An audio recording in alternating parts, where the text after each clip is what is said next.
अगर हमारे सामने कोई मशहूर चेहरा दिख जाए तो हमें उस शख्स से बातें करने की उत्सुकता बढ़ जाती है। उसके साथ 2 पल बिताने का मन करता है। उसके जीवन को करीब से जानने का मन करता है। वह चाहे सोशल मीडिया पर मशहूर हो या टीवी पर या कोई सेलिब्रिटी हो। ऐसी ही एक बहुत ही खूबसूरत लड़की होती है जिसका काम लोगों को न्यूज बताना था।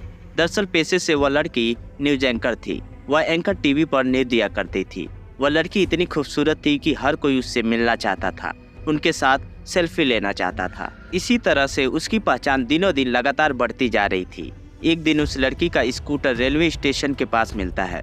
जब स्कूटर अनजान हालत में रेलवे स्टेशन के पास मिलता है तो उस लड़की को खूब तलाशा जाता है, लेकिन लड़की का कोई पता नहीं चलता है। उसके घर वाले, रिश्तेदार, पुलिस सभी ढूंढने की कोशिश कर रहे थे। इस कोशिश के बीच पूरे शहर में 2 तरह की बातें चलने लगती है। पहली यह कि वह लड़की इतनी सुंदर थी कि वह शायद मुंबई भाग गई है क्योंकि उसे फिल्मों में काम करना था। दूसरी बात यह फैलती है कि उस लड़की का बॉयफ्रेंड था, शायद वह लड़की अपने बॉयफ्रेंड के साथ भाग गई है। लेकिन दोनों ही बातों में कोई बात सच नहीं थी। लेकिन इसका पता बहुत ही देर बाद चला। दरअसल उस लड़की का कत्ल हो चुका था। उस लड़की की लाश एक ऐसी जगह दफनाया गया था जहां पर कुछ समय के बाद हाईवे बन जाता है। हाईवे बनते देख उसके कातिल बहुत ही ज्यादा खुश हो जाते हैं कि अब शायद ही कभी उस लड़की की लाश बाहर निकल कर आएगी। लेकिन 5 साल बीतने के बाद अचानक एक ऐसी कार्यवाही शुरू होती है कि उस लड़की की लाश को ढूंढ निकाला जाता है। हाईवे की जमीन में से जब लाश बाहर निकलती है तो लोग इस घटनाक्रम को देखकर बहुत ही ज्यादा आश्चर्य में पड़ जाते हैं कि जिस लड़की के बारे में वह सोच रहे थे कि वो अपने बॉयफ्रेंड के साथ भाग गई है, दरअसल वह मर चुकी थी। इस घटनाक्रम का खुलासा उस इलाके के नई पोस्टिंग हुई एसपी ने की है। तो आइए इस सच्ची कहानी को शुरुआत से समझने की कोशिश करते हैं। जानते हैं कि इसके पीछे कौन था जिसने इतनी बेरहमी से उस लड़की को मारकर हाईवे की जमीन के नीचे दफना दिया। छत्तीसगढ़ प्रदेश का एक जिला कोरबा में एक थाना लगता है, कुसमुंडा। यहीं से इस कहानी की शुरुआत होती है। 29 मई 2023 की रात लगभग 8 या 9 बजे के करीब कई दोस्त आपस में बैठे हुए थे। बैठकर शराब पी रहे थे और शराब पीने के दौरान ही दोस्तों के बीच कहासुनी हो जाती है। कहासुनी के दौरान ही एक दोस्त दूसरे दोस्त से कहता है कि मेरे मामले में टांग अड़ाने की जरूरत नहीं है। यदि दखल अंदाजी करने की जरूरत की तो तुझे ऐसी जगह गायब करूंगा कि तेरे परिवार वाले, रिश्तेदार, पुलिस सब ढूंढते रह जाएंगे। वहाँ हाथापाई की नौबत आ जाती है। सब शराब के नशे में चूर थे। तभी वो कहता है कि जिस दिन तूने मेरे बारे में सुन लिया कि मैंने क्या काम किए हैं, उस दिन तेरी हालत खराब हो जाएगी। एक दोस्त दूसरे दोस्त से ऐसी बातें कर रहा था। बातचीत करते वक्त जोश में कहता है कि मैंने एक लड़की को गायब किया था, तुझे शायद याद नहीं है। उसके मुंह से निकली बात कई दोस्तों के बीच जा चुकी थी। यह सुनने के बाद कई दोस्तों का नशा भी गायब हो चुका था। उसके बाद सब अपने अपने घर चले जाते हैं। लेकिन इन्हीं में से एक दोस्त का उसी लड़के के साथ पहले की दुश्मनी थी। वही जाकर पुलिस से कहता है कि जिसकी तुम्हें तलाश थी, दरअसल उसका तो मर्डर हो चुका है, वह मर चुकी है। पुलिस ये बात सुनते ही हरकत में आ जाती है। लेकिन दिक्कत ये थी कि बिना सबूत के किसी को अरेस्ट नहीं कर सकते थे। बहुत तरह के सवाल थे। यदि वह अपराधी साबित नहीं हो पाता तो मामला कोर्ट तक जाएगा और कोर्ट में फिर पुलिस को ही उल्टी डांट पड़ेगी। बिना सबूत के किस आधार पर आखिरकार तुमने किसी को पकड़ लिया। इसलिए पुलिस ने इस मामले में बड़ी ही बारीकी से काम करना शुरू किया और जिन जिन लोगों के नाम सामने आए थे उन लोगों की CDR यानी कि कॉल रिकॉर्ड डिटेल भी निकलवाई गई। CDR के साथ साथ satellite image, screening machine, thermal imaging, ground penetration radar machine, इस तरह के मशीनों का सहारा लिया गया। पुलिस अपना काम करना शुरू कर देती है। 30 मई 2023 को इस बात का पता चलता है कि उसका कत्ल हुआ है। पुलिस को उस लड़की को ढूंढते ढूंढते लगभग 2-2.5 महीने का समय गुजर जाता है। आखिरकार पुलिस को वह जगह मिल जाती है जहां पर उस लड़की को जमीन के अंदर गाड़ा गया था। 21 अगस्त 2023 को उस जगह की खुदाई शुरू हो जाती है। इसकी खुदाई के लिए JCB मशीन लगाई जाती है।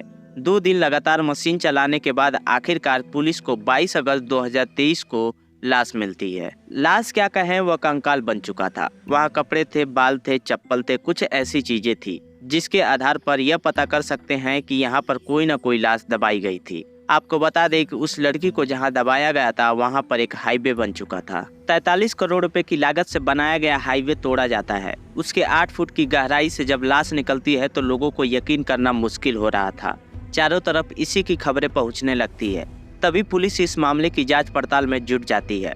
अखबारों में खबर छपती है और हर कोई यही जानने की कोशिश में था कि आखिरकार उस लड़की के साथ हुआ क्या था। दरअसल इतनी देर से हम जिस लड़की के बारे में बात कर रहे हैं उस लड़की का नाम सलमा सुल्ताना है, जो कुसमुंडा इलाके के एक कॉलोनी में रहती थी। जब उसने हाई स्कूल पास किया था तब वो अपनी उम्र से कहीं ज़्यादा बड़ी दिखती थी। दिखने में बहुत ही ज़्यादा सुंदर थी। उसकी सुंदरता ही उसके काम आ जाती है। उसको टीवी पर लोकल न्यूज़ चैनल पर न्यूज़ एंकरिंग करने का मौका मिलता है, जो कि केबल टीवी के माध्यम से दिखाया जाया करता था। उसकी पढ़ने का अंदाज इतना अच्छा होता है कि हर कोई उसके पास जाना चाहता है। उसे लोग अलग अलग गिफ्ट दिया करते थे। ऐसे ही धीरे धीरे करके उसका वक्त आगे बढ़ रहा था। वह नेशनल टेलीविजन पर भी न्यूज़ एंकरिंग करने का सपना देख रही थी। इसके लिए वह अपने आप को भी तैयार कर रही थी। सलमा बहुत ही अधिक पढ़ाई करती थी। इसके साथ ही अपने शरीर को फिट करने के लिए जिम भी जाया करती थी। सलमा गंगाश्री नाम के एक जिम में जाती है, जो कि मधुर साहू नाम के एक लड़के का हुआ करता था। वह लड़का भी देखने में बेहद अच्छा और हैंडसम होता है। धीरे धीरे करके मधुर साहू से सलमा की दोस्ती हो जाती है। दोस्ती कुछ इतनी गहरी हो जाती है कि वो प्यार में बदल जाता है। वे एक दूसरे के साथ फिजिकल रिलेशन बनाने लगते हैं। सब कुछ जिंदगी में ठीक ठाक चल रहा, लेकिन एक दिन ऐसा होता है कि इस लड़की के हाथ में उस लड़के का मोबाइल मिल जाता है।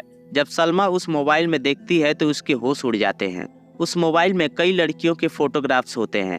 धीरे धीरे करके जब सलमा सुल्ताना ने पता करने की कोशिश की तो उसमें मधुर साहू का लगभग 200 से ज्यादा लड़कियों से संबंध थी। इसको लेकर दोनों में थोड़ी कहासुनी हो जाती है। सलमा अब मधुर साहू से कहती है कि तुमने मुझे धोखा दिया है। तुमने कभी भी बताया नहीं कि तुम्हारा इतनी लड़कियों के साथ चक्कर है।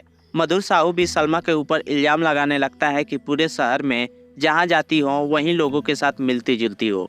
ऐसा लगता है कि तुम्हारे वे दोस्त नहीं बल्कि कई 100 लड़कों के साथ चक्कर है। बस इसी बात को लेकर इनमें आपस में कहासुनी होने लगती है। एक वक्त सलमा ने फिजिकल रिलेशन मनाने के वक्त शादी करने की जिद की थी, लेकिन बाद में जब सलमा शादी की बात करती है तब इन दोनों के बीच रिलेशन खराब होने लगता है। मधुर अब सलमा को सबक सिखाने की योजना बना लेता है। इसके लिए 21 अक्टूबर 2018 को सरदा बिहार में सलमा सुल्ताना को बुलाया जाता है। सरदा बिहार में पहले से ही मधुर साहू और इसका दोस्त कौशल श्रीवास्तव इंतजार कर रहे थे। सलमा कुछ देर में वहां पर पहुंच जाती है। सलमा के आने के बाद उसे ये लोग समझाते हैं कि तुम अब मेरे चक्कर में ना रहो, तुम अपना काम करो।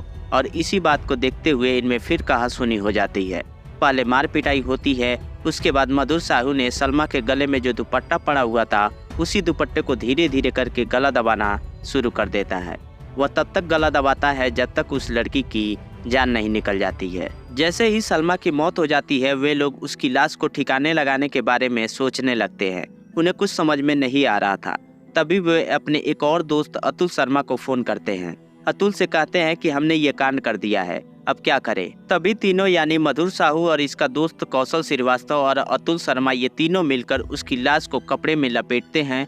कपड़े में लपेटने के बाद गाड़ी में रखकर कोरबा दर्जी मार्ग से सटे कोहड़िया में भवानी माता का मंदिर होता है।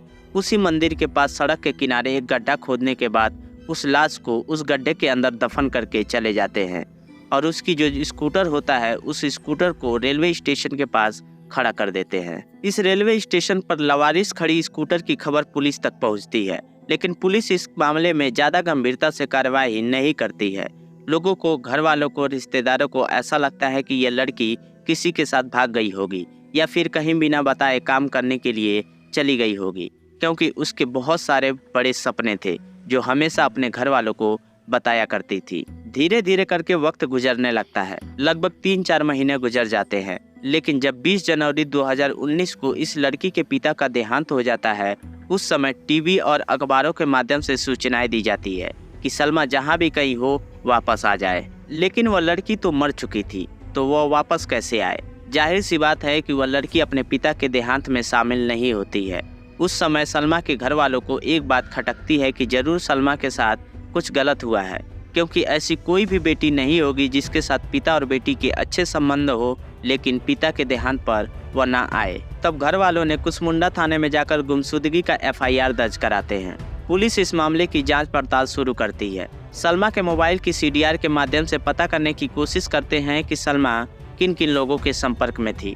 इस CDR की मदद से पता चलता है कि सलमा सबसे अधिक मधुर साहू नाम के एक लड़के से बात करती थी। इसलिए पुलिस इस मधुर साहू से बात करने की कोशिश करती है, लेकिन मधुर साहू पुलिस को गुमराह कर देता है।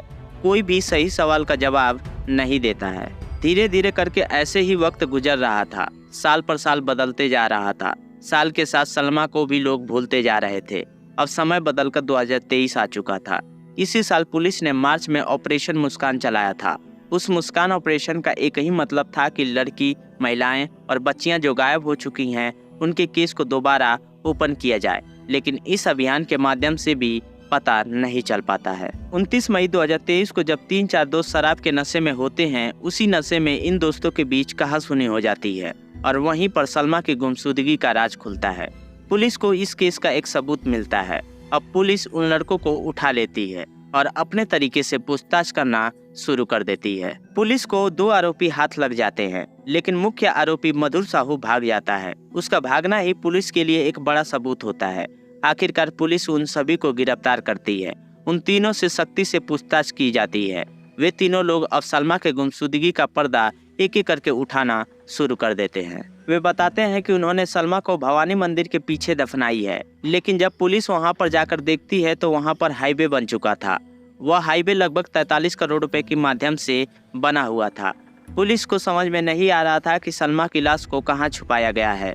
उन्हें खुदाई की सही जगह नहीं मिल रही थी, इसलिए पुलिस टेक्नोलॉजी की मदद लेती है। इसके लिए police satellite, screening machine, thermal imaging, ground penetration जैसे टेक्नोलॉजी का मदद लेती है। आखिरकार सलमा सुल्ताना की लाश मिल जाती है।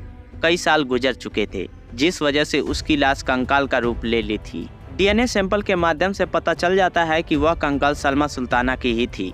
इस केस को सुलझाने में सबसे महत्वपूर्ण भूमिका आईपीएस बैच 2020 के ऑफिसर रविशन गुरिया जी है, जिन्होंने इस केस के तह तक गए और असली मुजरिम को जेल की सलाखों के पीछे डाल दिए। सलमा सुल्ताना ने एक बहुत ही बड़ी गलती की थी। उसने अपने परिवार के किसी भी सदस्य को अपने निजी जिंदगी के बारे में नहीं बताया था।